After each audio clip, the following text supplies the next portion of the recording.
Corona महामारी चल रहा था देश में, ऐसे में बहुत सारे मजदूर पैदल आए। क्या इसमें सरकार की नाकामयाबी साफ नज़र नहीं आई? ये सरकार की नाकामी ही नहीं, सरकार ने जानबूझ करके गरीबों और मज़दूरों का अपमान किया है। वो उनको प्रताड़ित किए हैं।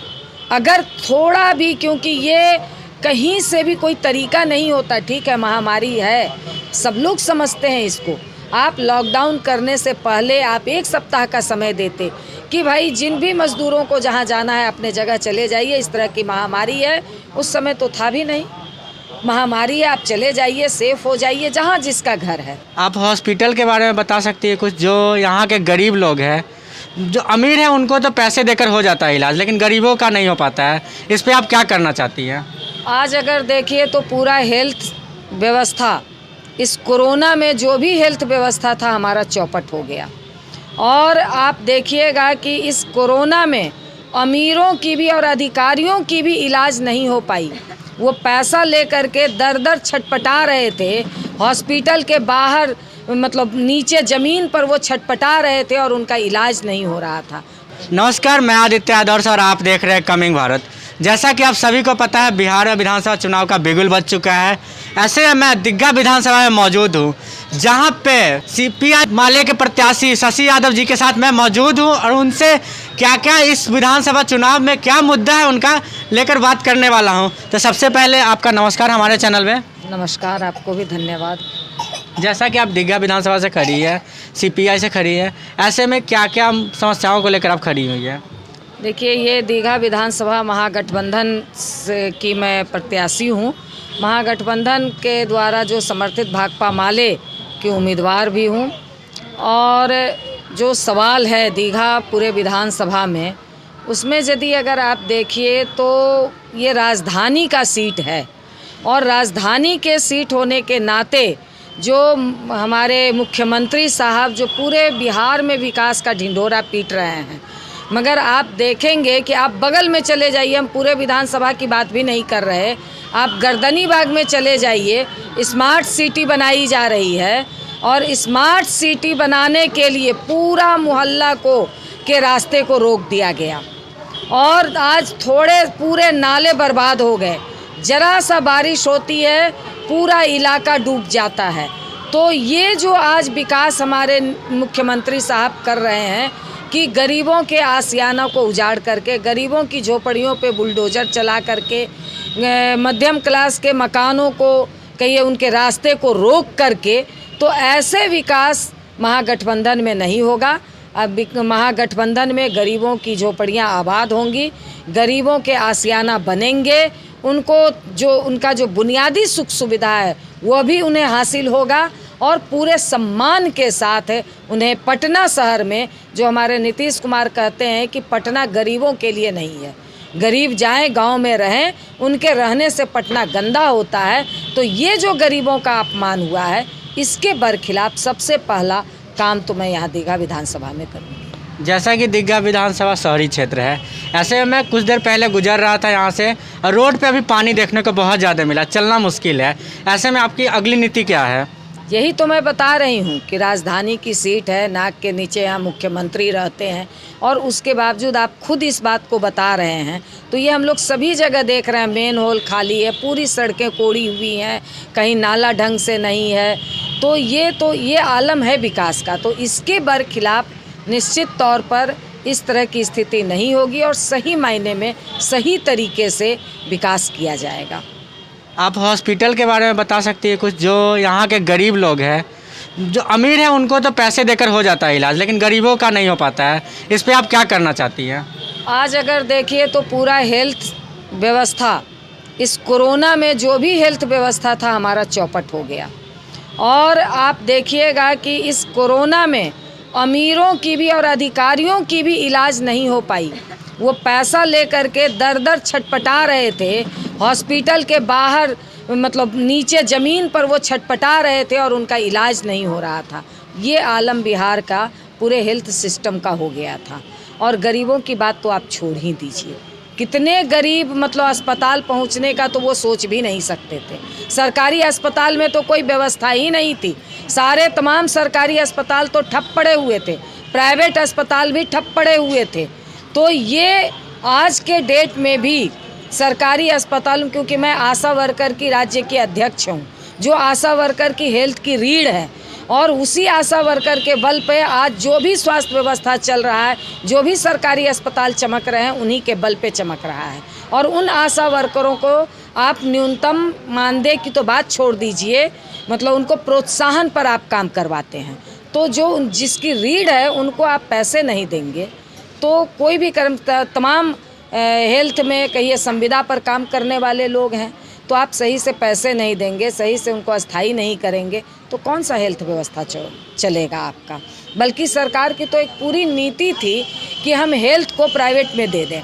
उसका मतलब डिस्ट्रिक्ट से लेकर के जिला स्तर तक के अस्पतालों को वो प्राइवेट करने वाले थे, मगर ये कोरोना आया और इस कोरोना में जो भी काम किया वो सरकारी अस्पताल काम किया। इस वजह से ये नीति इनकी थोड़ी पीछे चली गई है। मगर बिहार में यदि इनकी सरकार बन जाती है, जो कि होने वाला नहीं है, तो ये फिर से ये इस नीति को लेकर के आएंगे, और केंद्र तो इस नीति को लेके आ ही रहा है। मगर बिहार में महागठबंधन की सरकार बनेगी और बिहार में ये नीति यहाँ लागू नहीं किया जाएगा हेल्थ के सिस्टम में। जैसा कि यहाँ पे बिहार में युवाओं की संख्या सबसे ज़्यादा है, ऐसे में क्या बिहार के लिए युवा मुख्यमंत्री होने चाहिए? आज ये चुनाव युवा लड़ रहा है, क्योंकि जब युवा नेता तेजस्वी ने जो घोषणा किया कि पहली कैबिनेट और पहला कलम मेरा 10 लाख युवा के रोजगार पे चलेगा, तो सारे आज बेरोजगारी का ये आलम है कि लोग हाथ में डिग्री लेकर के घूम रहे हैं। वो जो लोग रोजगार भी कर रहे थे उनके रोजगार खत्म हो गए हैं। मध्यम क्लास तक में उनकी भूखमरी तक की नौबत है। अपने बच्चों को हम ढंग से पढ़ा नहीं पा रहे हैं। तो आज रोजगार बिहार में ज़बरदस्त ये डिमांड है युवाओं का, और युवा इस चुनाव को लड़ रहा है कि तेजस्वी को इस बार मुख्यमंत्री बनाना है और रोजगार के अधिकार को हासिल करना है। और जो हमारे मुख्यमंत्री साहब हैं वो कह रहे हैं कि भाई ये तो नवसिखुआ हैं, इनको कोई अनुभव नहीं है, जबकि 10 लाख रोजगार तो आपके आंख के सामने है। 10 लाख रोजगार कोई बड़ी बात नहीं है। 4.5-5 लाख रोजगार तो आपके सरकारी विभाग में रिक्त पड़े हुए हैं। कोई भी सेक्टर हो, वो हेल्थ विभाग आप उठा करके देख लीजिए, वो पीएचडी विभाग उठा करके देख लीजिए, आप शिक्षा का विभाग उठा के देख लीजिए, हर विभाग में आज संविदा मानदेय ठेका पे आप बहाल कर रहे हैं। तो ये क्यों आप न्यूनतम मजदूरी आप नहीं देंगे उनको? काम अस्थाई है और बहाली अस्थाई क्यों होगी?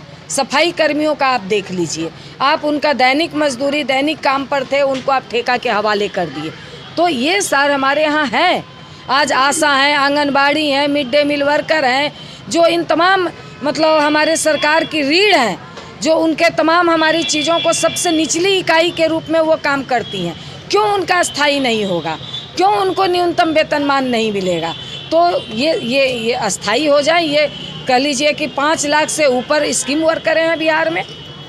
तो इसलिए ये आँख के सामने, और Digha Pataliputra area industrial area के रूप में जाना जाता था, जहाँ कई छोटी मोटी फैक्ट्रियाँ थीं, जहाँ हजारों मजदूर काम करते थे, आज वो बंद पड़ गए हैं। अगर यहाँ ये फैक्ट्रियाँ हम यहाँ जीत करके जाते हैं तो इन फैक्ट्रियों को, इस एरिया को, पाटलिपुत्रा इंडस्ट्रियल एरिया को विकसित किया जाएगा। और यहाँ मान लीजिए बहुत ज़्यादा हम बहुत बड़ी बात नहीं करते हैं, मगर यहाँ गन्ना की खेती ज़बरदस्त होती है। चीनी मिल बनाया और बन सकता है, जो कि इनके राज में चीनी मिल बंद पड़ गए। पेपर मिल बन सकते हैं। इस इलाके में आप आम, लीची, कटहल, ये सारी चीज़ें पूरे देश भर में जाती है। केला, क्या फूड प्रोसेसिंग मिल नहीं बन सकता है? फैक्ट्री नहीं खुल सकती है? इसमें हमारे हजारों मजदूर नहीं काम कर सकते हैं? जो इस कोरोना में हमारे मजदूरों को ज़बरदस्त अपमान सहना पड़ा। तो ये सवाल, जैसा कि अपमान की बात कर रही हैं आप, कोरोना महामारी चल रहा था देश में, ऐसे में बहुत सारे मजदूर पैदल आए। क्या इसमें सरकार की नाकामयाबी साफ नज़र नहीं आई? ये सरकार की नाकामी ही नहीं, सरकार ने जानबूझ करके गरीबों और मजदूरों का अपमान किया है। वो उनको प्रताड़ित किए हैं। अगर थोड़ा भी, क्योंकि ये कहीं से भी कोई तरीका नहीं होता, ठीक है महामारी है, सब लोग समझते हैं इसको, आप लॉकडाउन करने से पहले आप 1 सप्ताह का समय देते कि भाई जिन भी मज़दूरों को जहाँ जाना है अपने जगह चले जाइए। इस तरह की महामारी है, उस समय तो था भी नहीं, महामारी है, आप चले जाइए, सेफ़ हो जाइए जहाँ जिसका घर है। तो वो सेफ़ होने इसकी भी वो तो एकदम अंतिम 4 घंटे में उनको बस नोटबंदी कर देंगे, वो GST लागू कर देंगे, वो लॉकडाउन लगा देंगे। उनको इस सारी चीज़ों की कोई चिंता नहीं है आम लोगों की। तो ये मज़दूरों ने याद रखा है, जो इतने लंबे पैदल चल कर के आए हैं, ये सारी चीज़ें उन्होंने देखा है और भुखमरी के शिकार हुए हैं, मौत के शिकार हुए हैं। तो ये अपमान उन्होंने सहा है, जो अपमान सहा। और उस पर से नीतीश कुमार ने कहा कि हम पटना के अंदर, बिहार के अंदर उनको घुसने नहीं देंगे।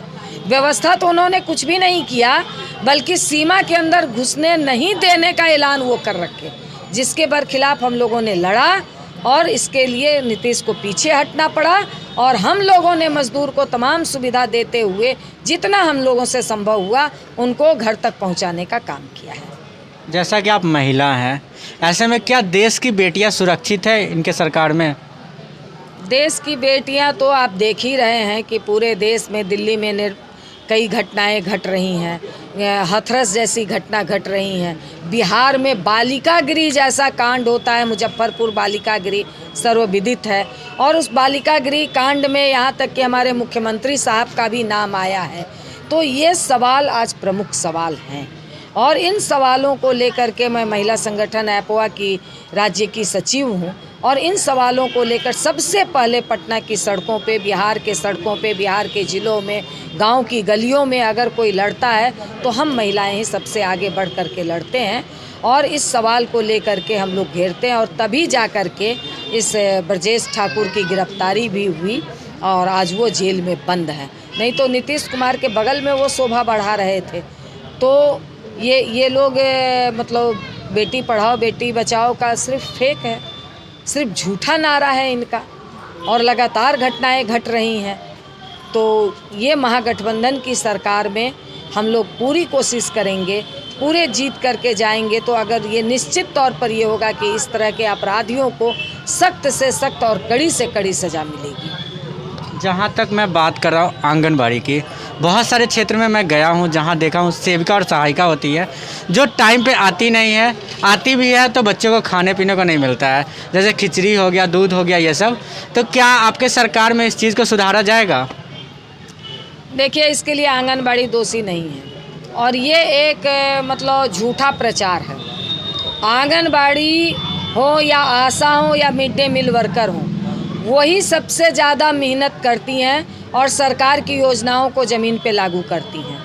अगर आप देखिए तो वो महिलाएं मतलब सबसे गरीब बच्चों को पोषाहार देती हैं और उनका जो फंड आता है वो फंड अगर आप देख लीजिए कितना फंड आता है, 11,000 12,000 का फंड है और उसमें आधा से ज़्यादा ऊपर से नीचे तक को घूस देने में चला जाता है। अगर वो घूस नहीं देंगी तो उनको मतलब उनके आंगनबाड़ी को ठीक से चलने ही नहीं दिया जाएगा और जो लोग घूस नहीं देती हैं उनको तंग तबाह किया जाता है। तो आप खुद बताइए कि उतने में वो कितने सही ढंग से बच्चों को खिला पाएंगे। उनको क्या वेतन मिलता है? 3,000 आप दे रहे हैं और इस बार जितना लड़ने के बाद सरकार ने कहा कि 300 रुपया बढ़ाया और वो भी कह रही है कि हम अप्रैल से बढ़ाएंगे। ये कौन सी नीति है भाई? आप भीख दे रहे हो, एक तो उनको न्यूनतम मजदूरी नहीं दे रहे हो। तो ये इस बार इन स्कीम वर्करों की गुस्सा, ज़बरदस्त गुस्सा है कि आशाओं को आप घोषणा करके 1,000 अभी तक आपने नहीं दिया, 1,000 घोषणा किया वो अभी नहीं दिया। मिड डे मील वर्कर को 1,500 रुपया आप देते हो, कौन परिवार 1,500 रुपया में चल जाएगा? तो इन सवालों को लेकर के तमाम स्कीम वर्कर महिलाएं ज़बरदस्त गुस्से में हैं और वो इस बार बदला लो बदल डालो नारे के साथ सरकार के खिलाफ उतरी हुई है। जैसा कि मैं बात करूँ स्टूडेंट का, आप देखती भी होगी बिहार से बहुत सारे स्टूडेंट बाहर जाते हैं पढ़ने, लेकिन बहुत कम ही है जो बिहार में आते हैं पढ़ने। ऐसा क्यों होता है? ये तो बिहार के सरकार का जो 15 साल के जो नीतीश बाबू का राज है, जिन्होंने कहा था कि डबल इंजन की सरकार, इसी के चलते वो भागे भी यहाँ से, जनादेश के साथ धोखा किए और डबल इंजन की सरकार के बावजूद उन्होंने केंद्रीय विश्वविद्यालय तक का दर्जा नहीं पटना यूनिवर्सिटी को दिला पाए, जबकि वहाँ के छात्रों ने ज़बरदस्त आंदोलन और मूवमेंट किया। तो ये सारे सवाल हैं। इसी वजह से क्यों यहाँ मतलब लोग अपने कैरियर को बर्बाद करेंगे। तब भी यहाँ के छात्र कोशिश कर रहे हैं, वो बेहतर कर रहे हैं। बिहार के छात्र पूरी मेहनत कर रहे हैं। सरकार कहीं से भी इसके लिए तैयार नहीं है, इसके लिए सुविधा मुहैया नहीं करा रही है। इसलिए इस बार छात्रों ने भी बनाया है कि इस सरकार को पलटेंगे और युवा की सरकार बनाएंगे। आप गरीबों के लिए क्या करना चाहती हैं? गरीबों के लिए तो दिन रात हम लोग लड़ते हैं, संघर्ष करते हैं, आंदोलन करते हैं और गरीबों की झोपड़ियों पे बिल्डोजर नहीं चलेगा, इस बात का मैं पूरी तरह से आश्वस्त करती हूँ कि गरीबों को की झोपड़ी बरकरार रहेगी, गरीबों को न्यूनतम सुख सुविधा दी जाएगी, उनके रोजी रोटी आज जो यहाँ ठेला लगाएंगे तो वहाँ पुलिस आके भगा देगी। तो इन सारे चीज़ों ये महागठबंधन की सरकार में नहीं होगा, यह आश्वस्त हम करना चाहते हैं। धन्यवाद। जैसा कि इन्होंने कहा कि गरीबों के लिए सबसे ज़्यादा करना चाहती है, उनके झोपड़ियों पे बुलडोजर तक नहीं चलने देगी, गरीबों के लिए ये घर बनवाएगी, हॉस्पिटल का व्यवस्था करेगी। ऐसे ही तमाम खबरों देखने के लिए बने रहे हमारे चैनल कमिंग भारत के साथ। और हाँ, अभी तक आपने हमारे चैनल को लाइक शेयर सब्सक्राइब ना किया तो जल्द से जल्द करें। धन्यवाद।